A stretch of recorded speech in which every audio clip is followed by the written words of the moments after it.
Okay, hello everybody. This video is gonna be sort of mismatched because my notes are all over the place.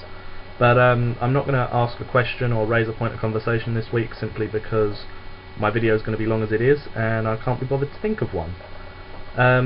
Carla, as it happens, the two things you asked me to talk about have both been in the news this morning, so they're really easy to talk about. The whole Gaza-Israel thing. I agree with you. I don't understand how someone can kill over something as pointless and petty as religion, but hey, looks like it happens.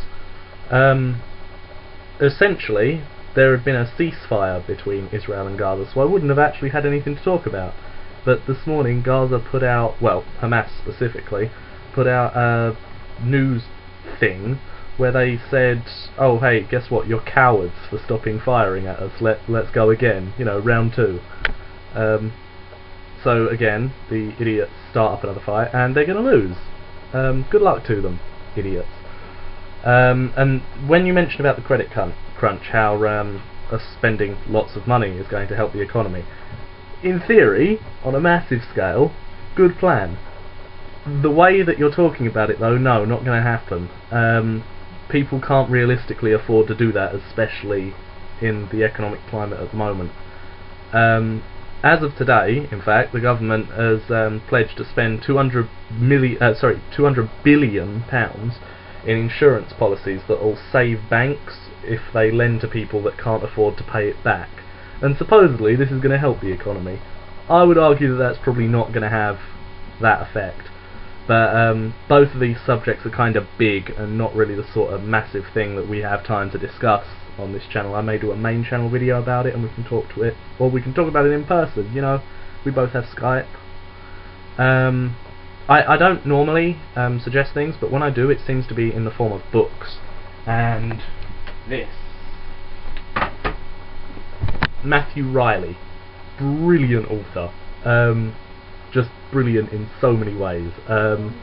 This is the second in a series of books. This is the 6 Sacred Stones, as you can blatantly see. It's the second in a book. The first one was the 7 Ancient Wonders, and then the next one, this one ended on a really evil cliffhanger. The next one isn't coming out till October, which I'm distraught about, so I'm reading other things by him. I bought can't remember what it was called, but I bought one by him, which I'll get round to reading probably tonight. Brilliant series of books. If you like anything towards like ancient history and fiction, which I'm sure you all realise that I love, I would definitely recommend giving it a look.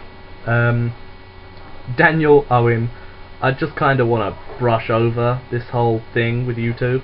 I can only assume that it's not going to continue, or even if you were pretending, not quite sure. But you both being fairly petty, and the only thing I really can say is that in actual fact Owen did bring something new to the table.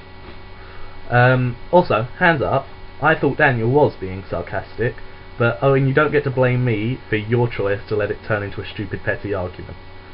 And Carla, you would agree with Dan, wouldn't you? Which brings me to another point. Funny story, wasn't me baiting, so there's no need for any of you to get sort of weird about it. It was me thinking aloud and then changing my mind. I know we're not discussing it on Project Mackerel.